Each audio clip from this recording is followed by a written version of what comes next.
In the early 1900s, the city of Cape Town was growing fast. Beneath the beauty of the harbor and the busy streets, a darker story was unfolding, one that would shock South Africa forever. By the time authorities uncovered the truth, at least 9 men were dead.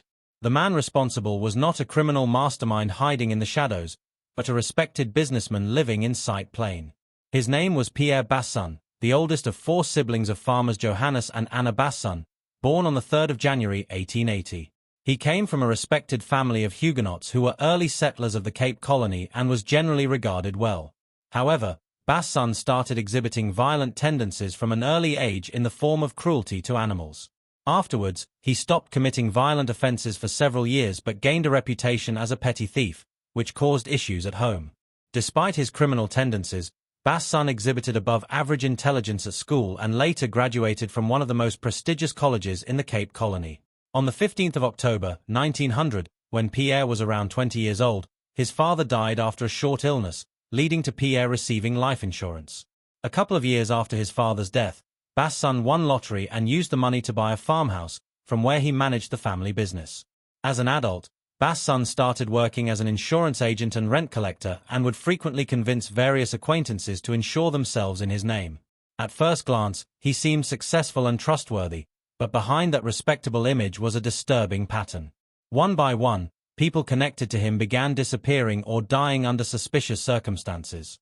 Basson would later be linked to most of these deaths, but a conclusive motive was never established. The first notable death was Basson's younger brother, Jasper. Around 1903, the 2 brothers went fishing in Gordon's Bay. Later that day, Pierre returned alone and claimed that his brother had fallen off a cliff and drowned. Authorities believed he was the one behind Jasper's death, but with little evidence and limited forensic science, no charges were laid.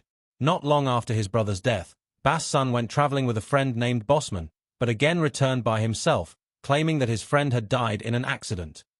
A search party was organized and quickly found Bosman's body, which had gunshot wounds to the head. He was known to carry a large sum of money on him, leading to suspicions that he was also killed by his newfound companion. Sometime later, a similar death happened to a farmer named Adolf Beck. Beck was found drowned in a shallow pool, and when his body was dragged out of the water, it showed signs of strangulation. Similarly to Jasper, Beck had a life insurance policy issued in his name of which Pierre was the beneficiary. Aside from these crimes, Basson was implicated in other similar crimes of which little information is available. Among them was the supposed non-fatal drugging of a business partner whom he forced to hand over money under duress, and the mysterious disappearance of another business partner named Mr. Haupt.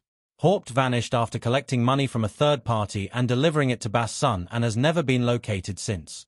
Yet another victim, an unnamed English carpenter, was found dead on a beach near Woodstock in July 1905 and was immediately decried as a victim of Basson's, but he was never arrested for this crime due to a lack of conclusive evidence of his guilt.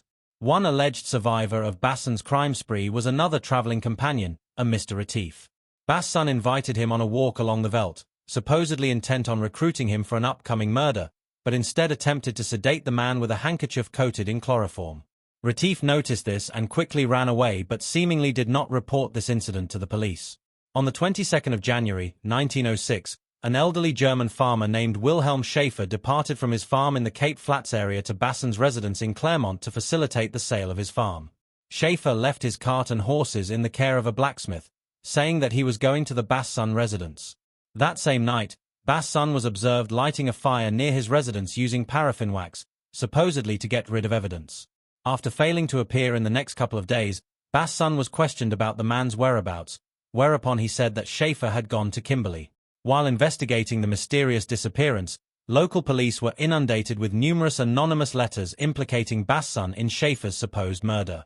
The letters, thought to be written by a woman due to the handwriting, indicated that a body had been buried in Basson's fowl house. Despite this, Basson was still not charged due to a lack of evidence, but this was before the Scottish detective Willie Walker got involved.